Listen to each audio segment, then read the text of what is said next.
Hey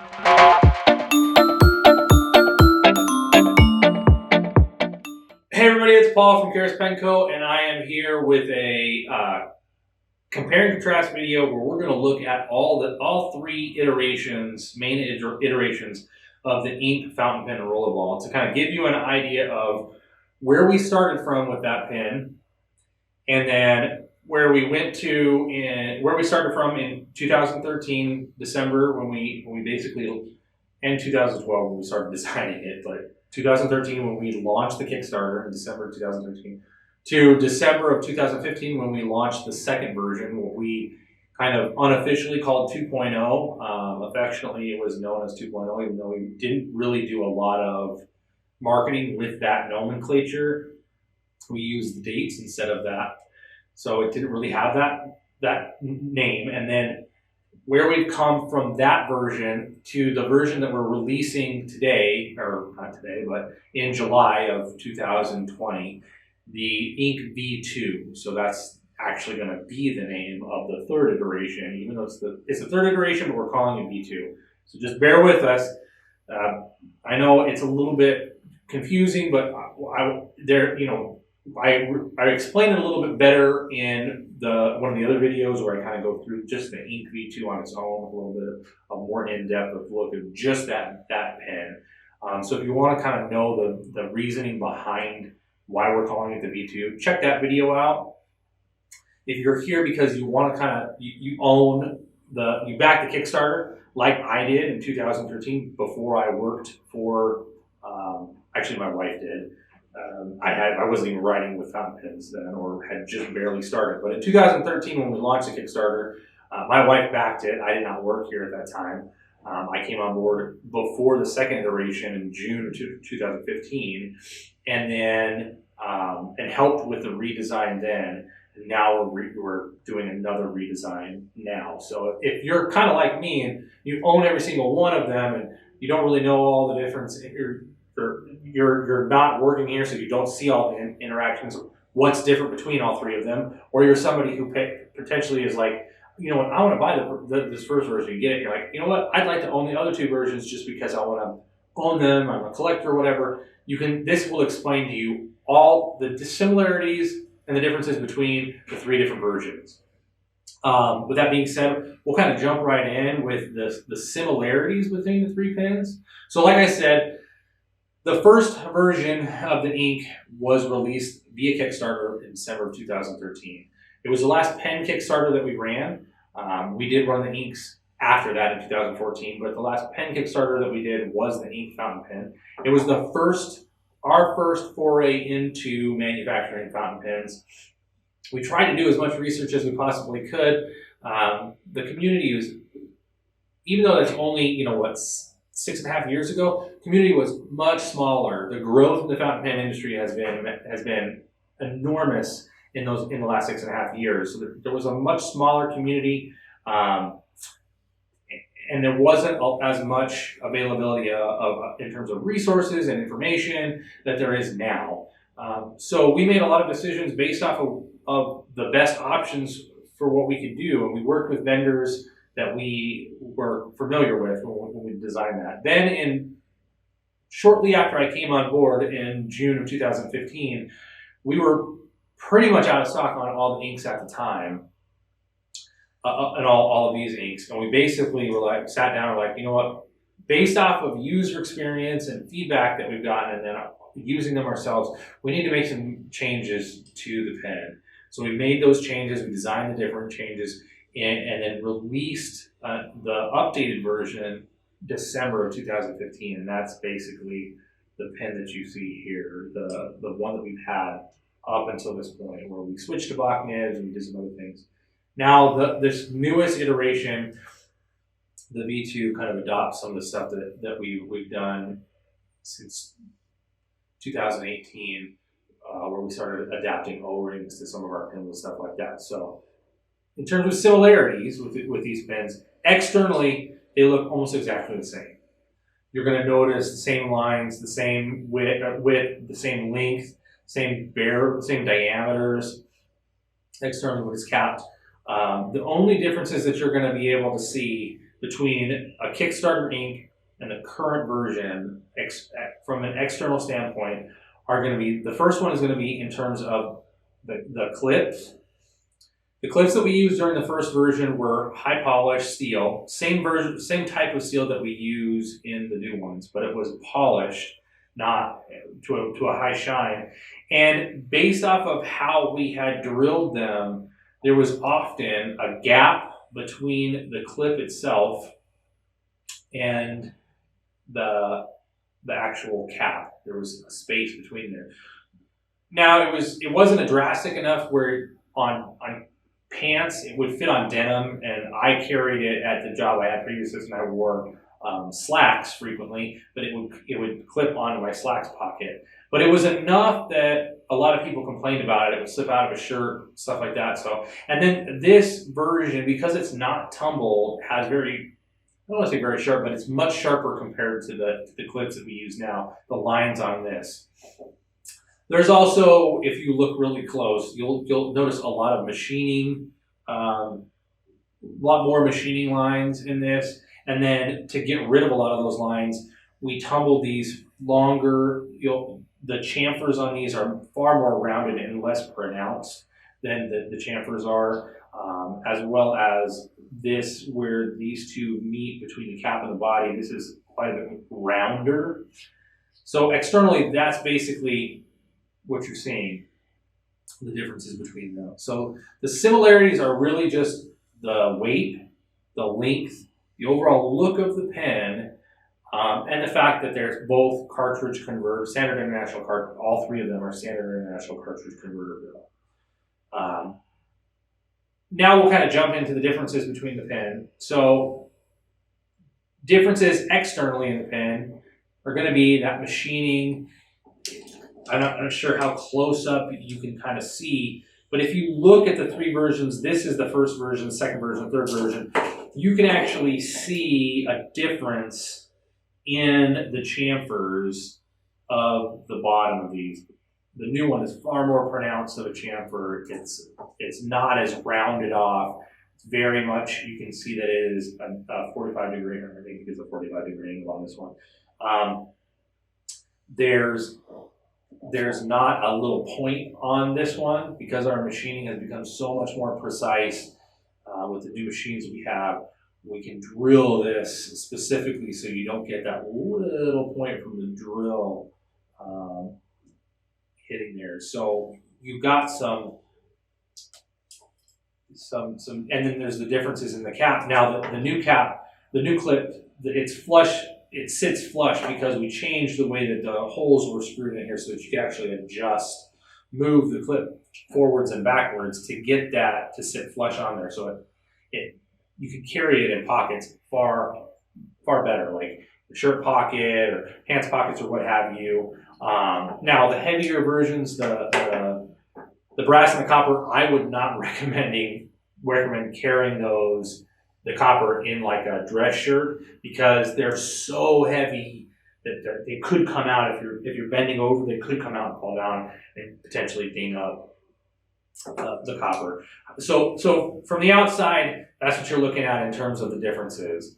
There's not a lot of differences externally. They look relatively the same. From a distance, in this camera, you probably don't notice a lot of the differences.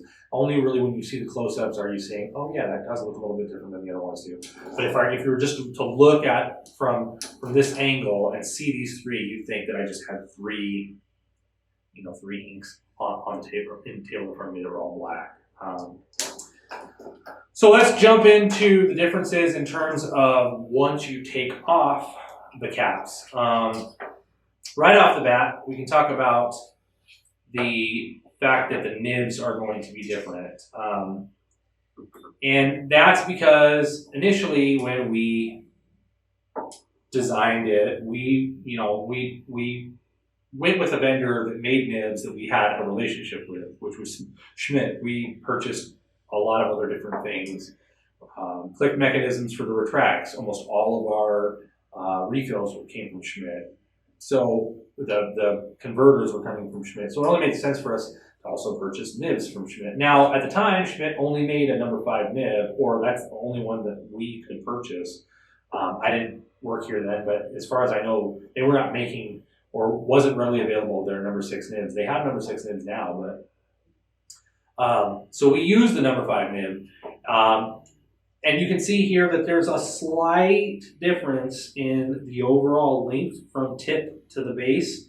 And this one's a little, the first version right here in my left hand is slightly shorter than the other two. Not very much though, it's marginal. But the nib is dramatically smaller. This nib is the same size, it's a number 5 nib that we use on the fountain Ks and the reactors, or the starliners, and these are number 6 nibs. So, and that has to do with the width of the, if you're unfamiliar with number 5 versus number 6, that has to do with the width of the feed.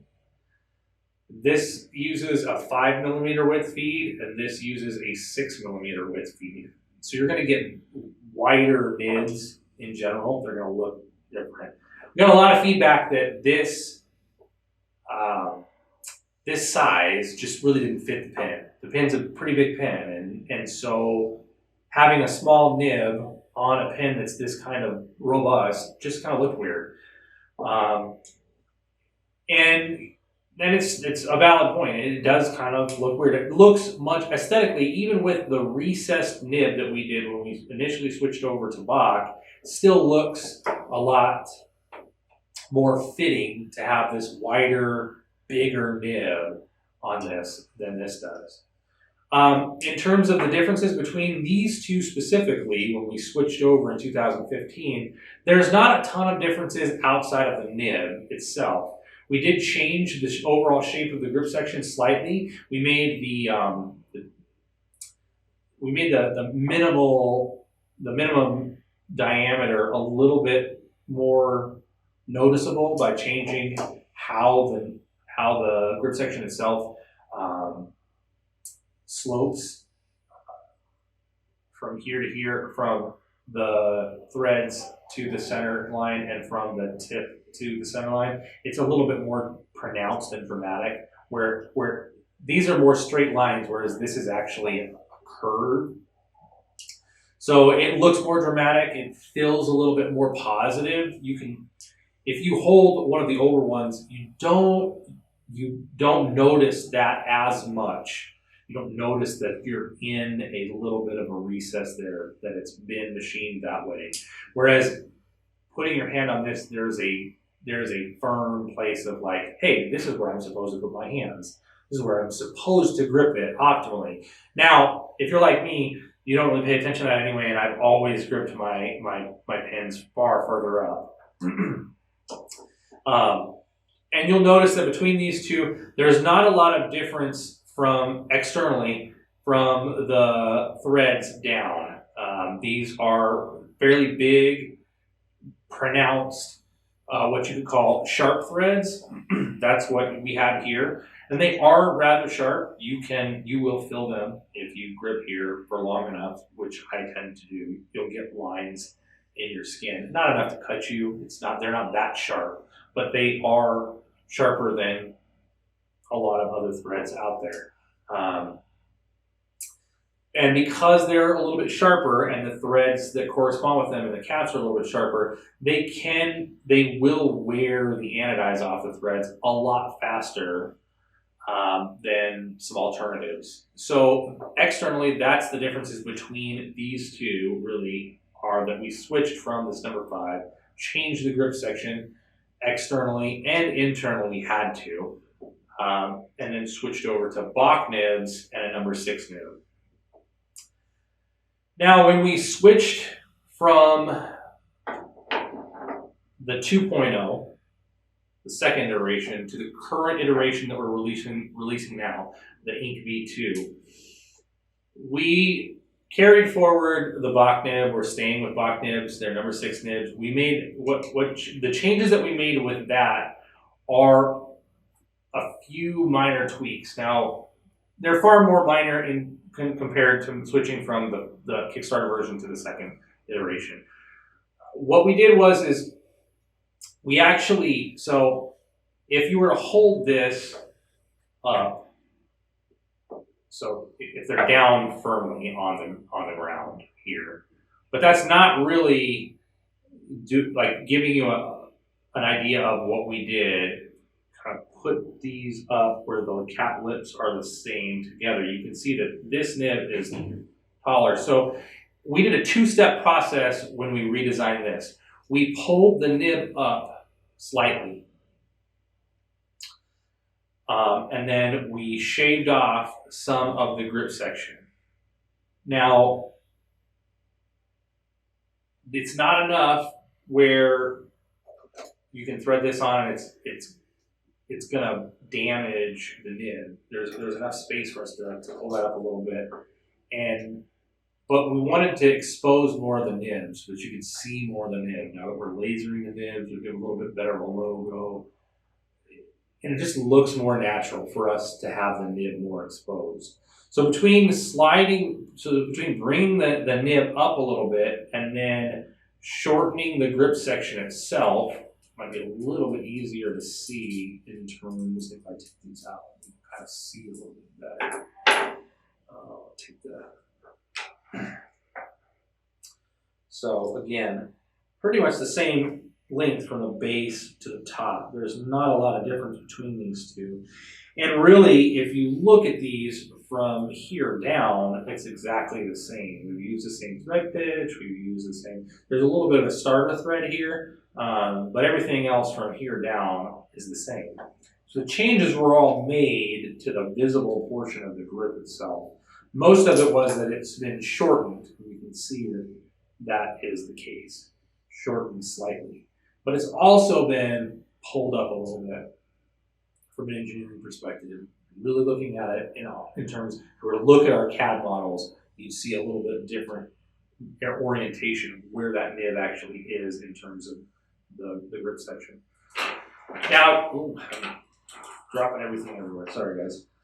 Just bear with me. I got all kinds of stuff happening here. Now, there's a little bit difference between these two as well. You can see this is the last version. This is the V2, where this has fewer threads and it has this flat that's been machined. That flat has been machined, so that's where the O-ring seats. It seats on this flat, so it firms up on there.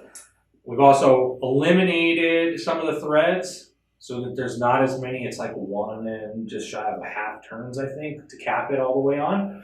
But we've also flattened the tops of these threads so they're not as aggressive as the old threads. So it gives you a really good feel when you're like me and you're a writer that prefers to hold their pen this high up. Don't film them at all. It's almost like they're not there.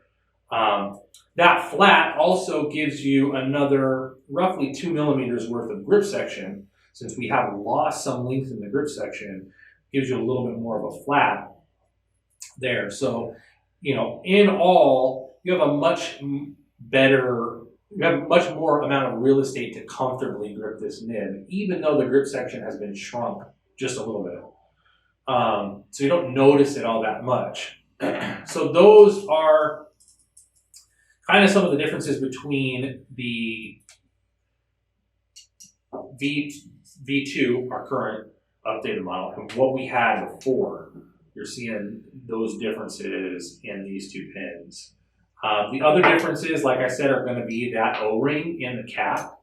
There is an O-ring in, I don't know if you can see it in here. Might be showing you a picture of it, a close-up, a still image. But there's an O-ring that's been set in there, a silicone O-ring that's in this pin. It's actually long and seats up right there. So if you can see, as I'm threading it down, that's the end. That's the beginning of the O-ring meeting with the that flat, and then you turn it a little bit more about an 1/8 turn, and it just seats up right there. It's a positive contact. You can feel it kind of grip up on there. So those are the differences of what you're going to see if you have one of these. You take it apart and you sit it down next to, if you buy one of these, you have another one of these, the new one, the V2 versus the V2, you sit them down next to each other. You're going to notice those differences externally when you uncap them. Now here's some further, I guess you'd call them similarities between these two pins that you're going to be able to take advantage of if you have the version, the 2.0, and you're buying the V2. You buy one of the new ones. There are some compatibility, whereas we did not retain any compatibility between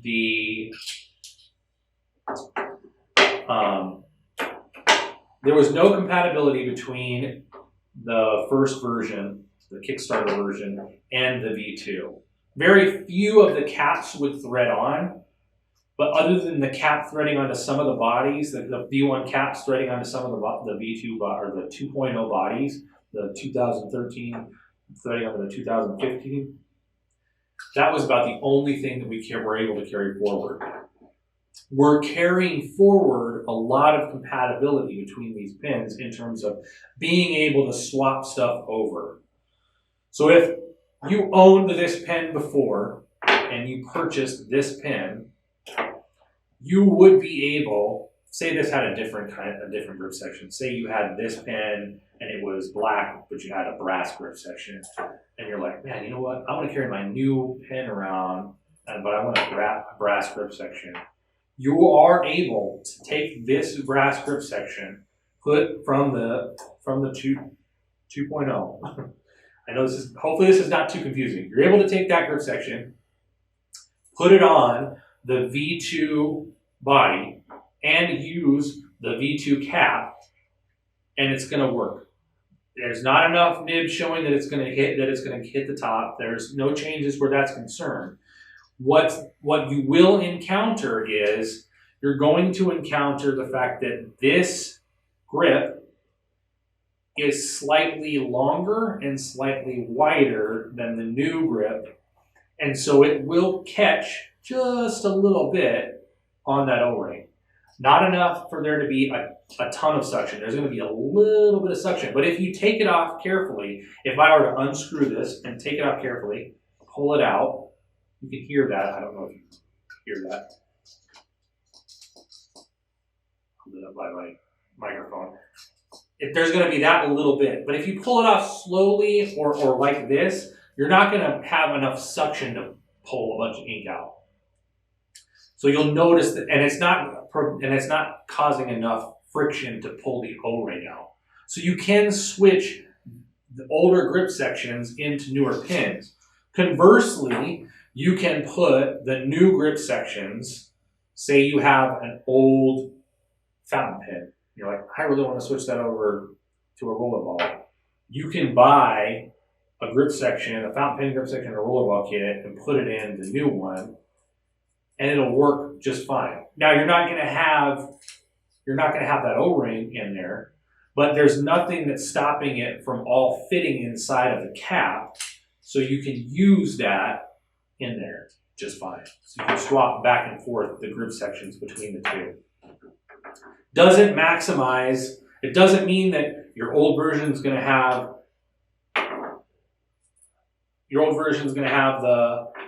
the rollerball in it. Your old version still, there's no way for us to put the O-ring. There's no way for us to put the O-ring in the old version. That's actually a machining upgrade that we've machined into this pin. So you're going to run into that. So there is some similarities in that you can move parts from a V2 to a V3, I apologize. From the ink that we released in 2015 through 2019, you're going to be able to use some of those old parts and use them in the new ink V2s. And conversely, you're going to be able to use some of the parts from the ink V2 with that second iteration, the 2.0, and vice versa. So there is some compatibility between those, whereas the initial one did not have those. Now we're going to talk about some of the differences and similarities between the rollerball versions. Right off the bat, I'm just going to show you the rollerball grips. So let's set these up right here, and I'll just kind of go through them. In fact, I'll thread these in too. the bodies. So there is, and again, we'll just go down the line real quick. Hold them up next to each other. They're not going to have refills in them, but you get the idea. So from my left, so this is the ink, the Kickstarter ink right here. This is the version of the Kickstarter ink. This is the ink 2.0, the one we released in 2015. So it looks pretty darn close. If you look closely, you'll actually notice that this is slightly rounded, whereas this is an actual straight line. It's kind of it's similar to what we had with these. When we changed, it's kind of the reverse. We had round lines here and a straight line here, and we went to round lines here and actually straight lines here, more straight lines, and a rounded curved area here. So you're going to notice some differences if you have them next to each other. There are some differences between these two externally. Most of the differences are internally in terms of how these thread in. So the inside of those grips look the same as these, whereas the box, the second iteration 2.0 grip had this relief here, so it provided more stability when you were threading them together. Whereas the first version threaded directly into the body, and we actually had some people that broke this off when they threaded them in wrong. There was stress on it, it snapped them. Not so much in the aluminum, but the copper ones did break. They could break. So those are the differences that you're seeing, similarities and differences between the V1 and the V2 right here. Or, I'm sorry, the V1 and the 2.0, the 2013 versus 2015 ink rollerballs. Now you can see in this latest one, it's a little bit shorter, about 3.5 to 4 millimeters shorter. And that has to do with the fact that because we've shortened that, we're using a different system than these used in the past. So in the past, when you wanted a rollerball or you purchased a rollerball, you just got the grip. It was a completely different grip. You couldn't thread anything else into this. It was simply just, this is the rollerball grip. If you wanted to have a fountain pen, it was a whole nother unit that you purchased in terms of the grip and the nib.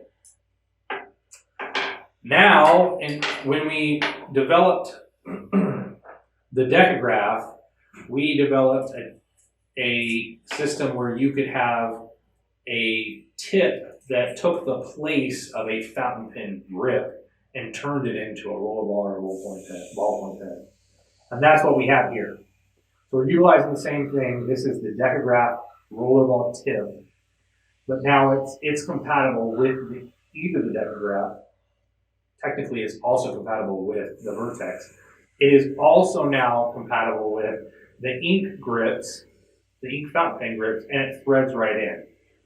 It's a little bit recessed, just a tiny bit, about 1.5 to 2 millimeters, recessed into the grip. So it's a little bit shorter than the exposed portion of it is a little bit shorter than the previous version of the rollerball tip.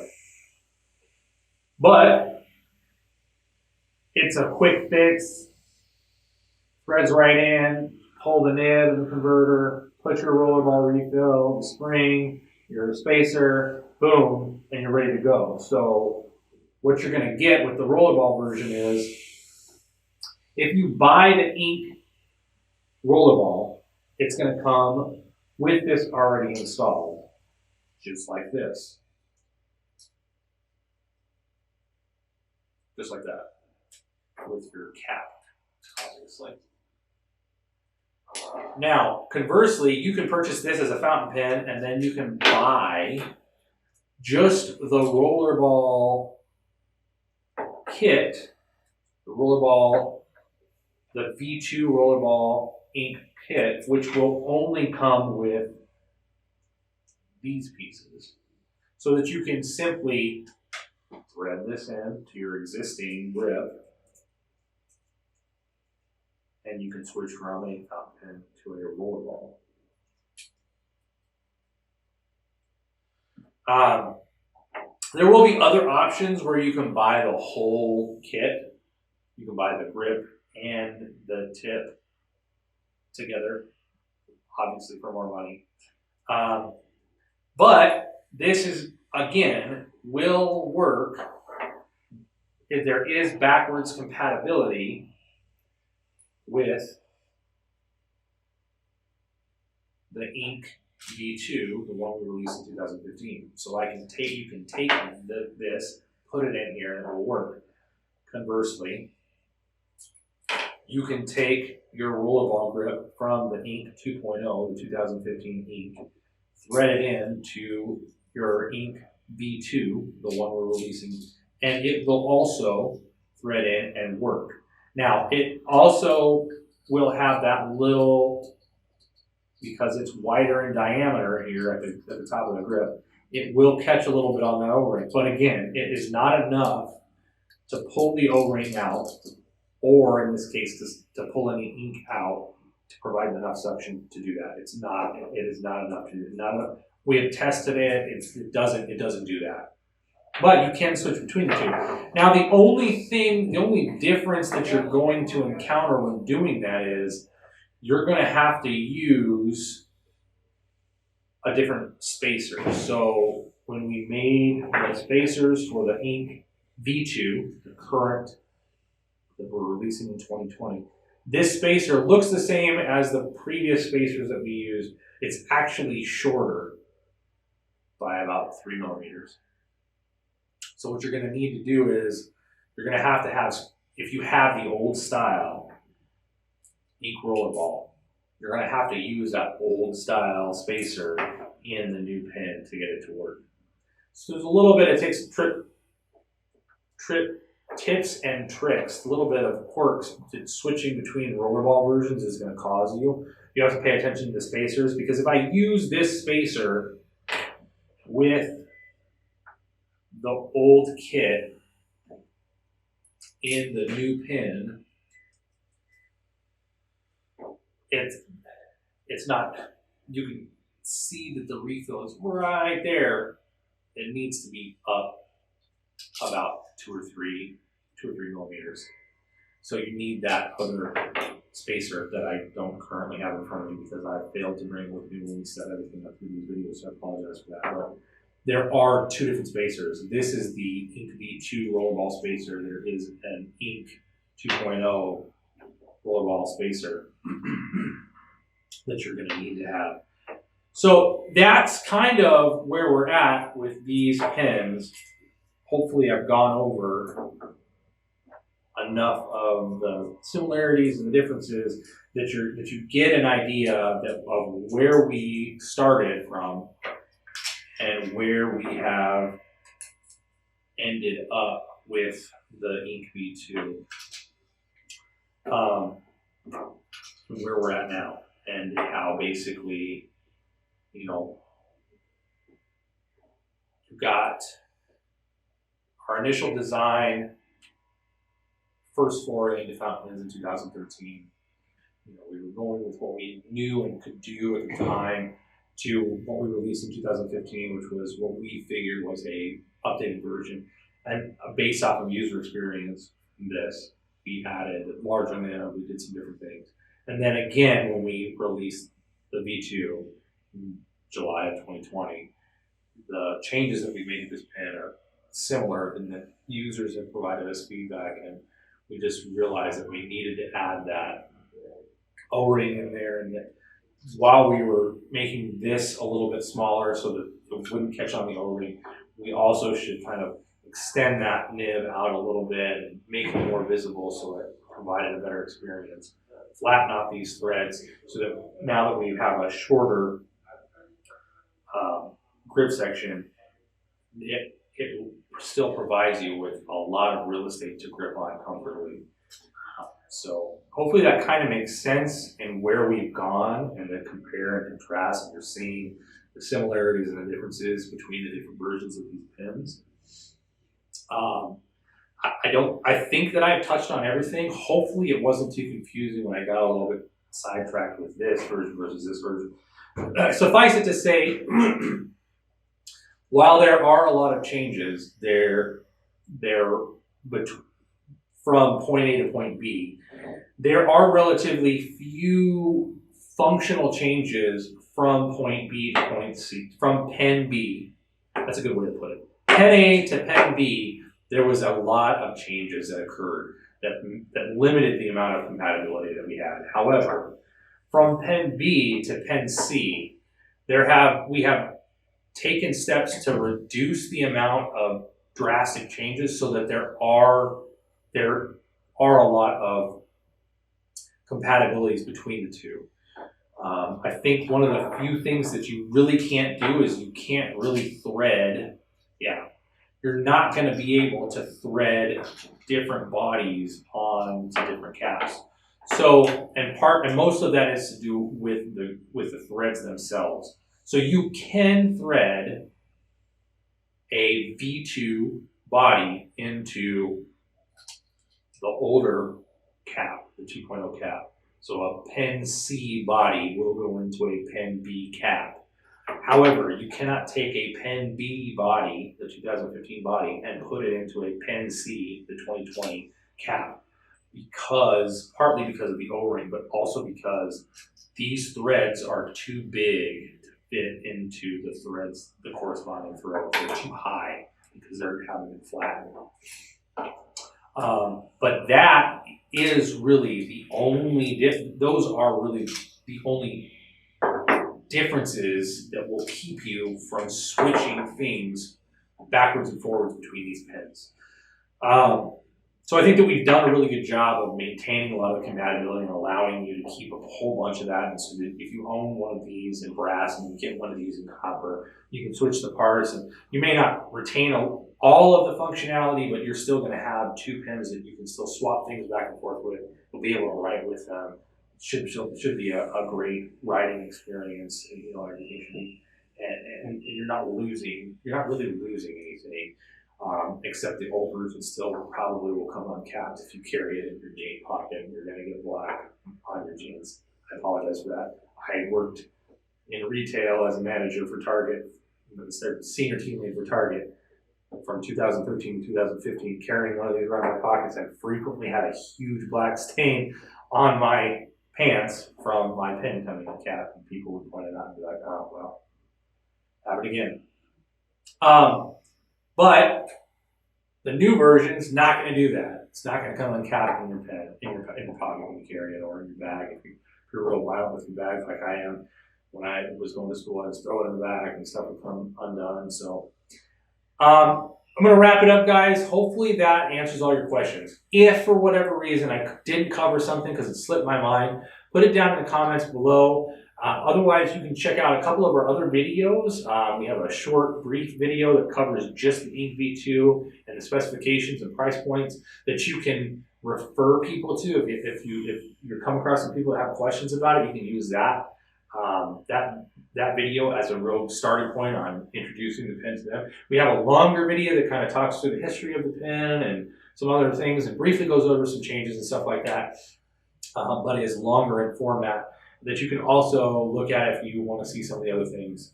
Otherwise, this is the compare and contrast video. If you have any further questions, down below, hit us up on social media, fill out the contact form on our webpage. Otherwise, there'll be a link in here and a link in this video to be directed to the purchase page. Once that goes live, you'll be able to purchase those. And for the month of July 2020, we will be offering these at a slightly reduced price. Otherwise, it will go up to the normal $95 for a rollerball or a fountain pen. That's also a similarity. The rollerball version and the fountain pen version will have the same retail price on our website. That's it, guys. Thank you for sticking around for so long and paying attention to what I have to say. I will talk to you next time.